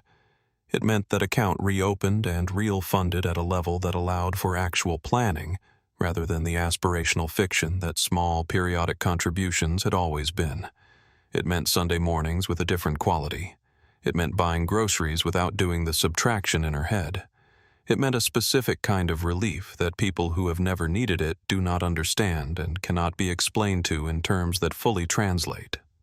Noah set his trophy on the small table in the anteroom and examined it with the focused interest he gave to new objects, measuring its proportions, testing its weight by lifting it briefly, noting the quality of the engraving on its base. He was doing this when Diane's tears had progressed past the quietly streaming stage into the less controlled stage, and he looked up from the trophy and looked at her and said, with the direct precision of someone who needed to confirm the meaning of a stimulus before responding to it, "Mom, are you okay?"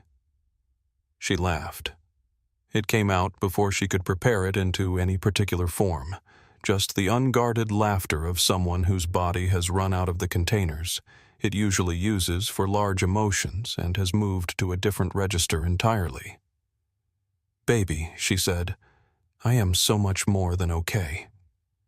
He looked at her for a moment, not the sideways attention, but the full direct look, the one that meant he was giving her the rarest version of his presence. Then he nodded once with the satisfied completeness of someone who has received accurate information and filed it correctly. "Good," he said, and picked up his trophy again. She laughed again, softer this time, and wiped her face with the back of her hand, and looked at the check and then at her son, and then at the check again. And she thought about the woman on the plane in the charcoal blazer with her documents, and her silver-streaked locks, and the quiet authority of someone who had made a decision and was acting on it. And she thought about what it meant that that woman had been on that flight, had seen what she saw, had stood when she stood.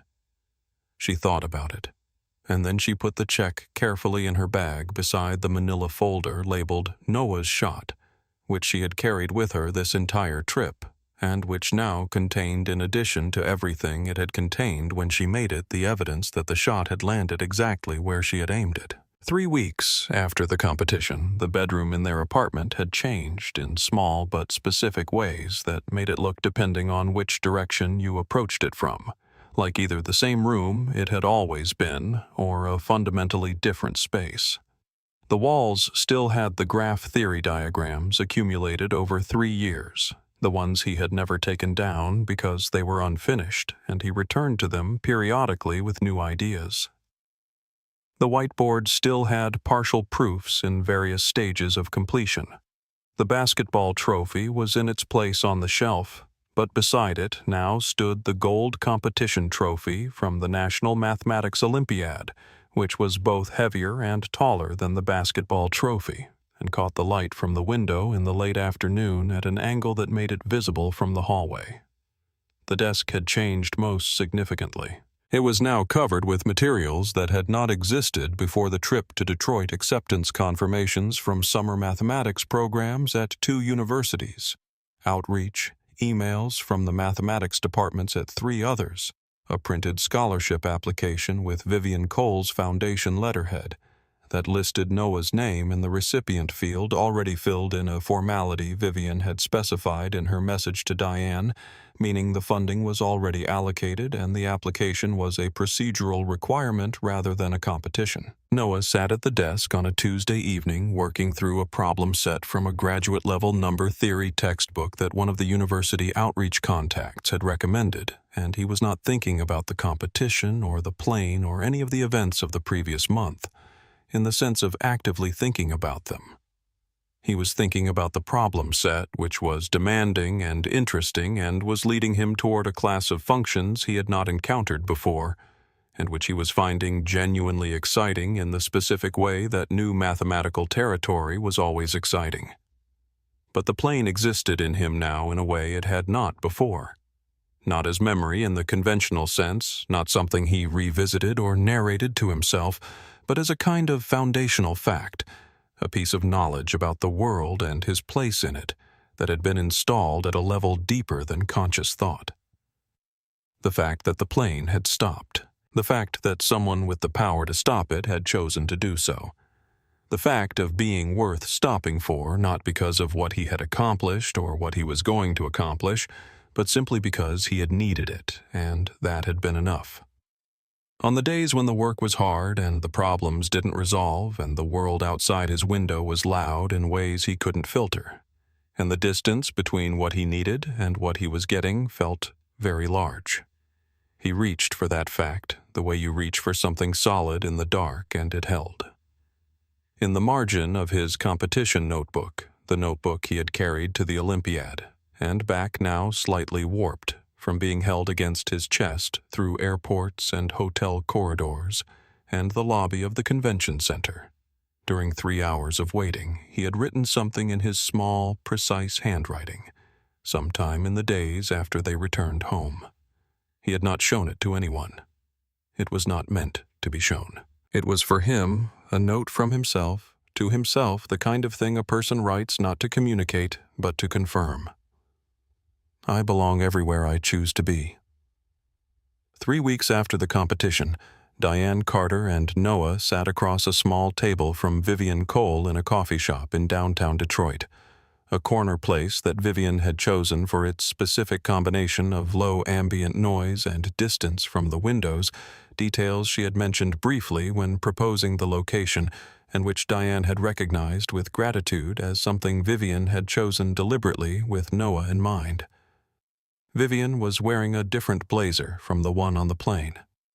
Dark blue, this time, the same quality of simplicity, and she had a notepad in front of her with handwritten items listed in the same compact notation that Diane had seen on the financial documents on Flight 312. She had come prepared, which Diane had expected, but the preparation was more specific and more detailed than anything Diane had imagined when she saved the business card. MIT's summer research program for pre-college students has a mathematics track that begins in July. Vivian said, sliding a printed page across the table. It's 8 weeks residential full funding, including travel. Noah's name has been flagged as a strong candidate based on his Olympiad performance and the notes from the competition's mathematics faculty. She paused. That's not a guarantee, but it's not a courtesy flag either. The flag means someone who read his competition materials thinks he belongs there. Noah picked up the page and read it with his characteristic focused speed eyes moving in the specific pattern that meant he was not skimming but actually reading. He set it down. The number theory component is in weeks 3 and 4, he said. Is there flexibility on the topic selection for the independent project? Vivian looked at him with the expression of someone who is exactly as interested in this conversation as they appear to be. I can find out. Who's the contact at MIT? She wrote down the answer he gave without looking surprised that he had looked it up in advance. Stanford's mathematics department had a year-round mentorship pipeline for high school students who had placed at national competitions. Vivian's foundation had an existing relationship with the program's director, and she had already sent a brief note attaching Noah's competition results. Berkeley's summer intensive was shorter 4 weeks, but included a research component that would produce a co-authored paper if the student's project met the publication bar, which, based on what I read of your final round solution, is not a theoretical bar for you. Vivian said directly to Noah, not to Diane. He looked at her, the full, direct look again. You read my solution, I have people, she said simply, after the competition results were public. I had someone pull the final round submitted work. Yours was the one described as elegant. I wanted to see what that meant. A pause. Now I do. Diane asked how to thank her. Vivian's response was quick and specific. Stop. Call the MIT contact before Thursday. That's when the early confirmation window closes for the July cohort. That's the thank you. She said it without coldness, but without the social softening that might have diluted it. It was practical instruction delivered as such, which was itself a form of respect. Before they left, Vivian looked at Noah across the small table and asked, "Do you remember what I told you on the plane?" He answered, without hesitating. "You said Kristen's prejudice was her failure, not mine. And you told me about your teacher in Shreveport." She nodded. "Do you understand why I told you that story specifically?" He was quiet for a moment, not the quiet of someone who doesn't know, but the quiet of someone who is choosing the right words. "Because you wanted me to see that the distance between where you started and where you ended was covered by work, not by other people's permission." Vivian held his gaze for a full 3 seconds, which was long enough to mean something. Then she nodded once and stood up and put on her blazer and said goodbye. The garage was on the east side of Detroit, the side of the city where Vivian had been coming for 30 years before she had any reason to come to Detroit professionally, the side whose streets she had observed from bus windows and borrowed car windows, long before she had a car of her own, which had been later than most people she knew, because in Shreveport you didn't need a car if you didn't have anywhere you could afford to go, and by the time she had somewhere to go, she had a driver, and by the time she had a driver, she had stopped needing to drive in any practical sense. But she had never stopped needing the 1967 Shelby GT 500. It sat in the private garage at the end of a row of other vehicles she owned or had owned, each one a milestone, each one representing a specific moment when the world's assessment of what she was worth had been demonstrably measurably wrong, and it was silver blue in a shade that existed in her memory from childhood, with the specific vividness of things that are seen before the adult mind learns to temper perception, and the interior was original leather restored rather than replaced, and the engine had the particular sound that she had been hearing in her imagination since the age of 9, watching these cars move through streets that had been built for other people. She sat in the driver's seat and placed both hands on the steering wheel and did not move for a moment. The car was everything she had imagined it would be. This was not always true of things that had lived in the imagination for decades. Most things encountered finally in reality after years of internal rehearsal were subtly wrong, adjusted by time, or changed by expectation into something adjacent to but not identical with the dream. This one was right. The weight of the wheel in her hands, the smell of the leather, and the faint metallic presence of a well-maintained engine. The specific quality of sitting at this height with this view, which was, she thought, exactly the view she had assembled from childhood observation from the outside of cars like this one. Her phone showed one unread message from Diane Carter. A photograph. Noah standing in what appeared to be their apartment living room holding the gold competition trophy at chest height, and he was wearing the dark blue hoodie, the one from the flight, and his expression was the expression she had memorized from the plane. Not a full smile, but the version of a smile that was real rather than performed, the smallest possible genuine version, which was worth more than most people's full ones. Second place, National Mathematics Olympiad, 15 years old, Lincoln Charter. Elegant. She looked at the photograph for a moment that lasted longer than a moment, and she thought about the plane, not about the confrontation, not about Kristen Voss's face when the recognition hit, not about the exchange with Captain Harris or the words she had said in the cabin. She thought about the moment after all of that, the moment when the engines that had been preparing for departure went quiet, and the plane simply held still. That stillness. The entirety of a commercial aircraft. The machinery and the fuel and the schedule and the 100 operational obligations of a plane that was already cleared for departure. All of it paused because a boy in a dark blue hoodie had asked for what he was owed, and the answer had been that he was worth the pause. She started the car. The engine turned over with the sound she had been imagining for 48 years. A sound that was simultaneously an arrival and a beginning. And she sat with it for 1 full second before putting the car in gear.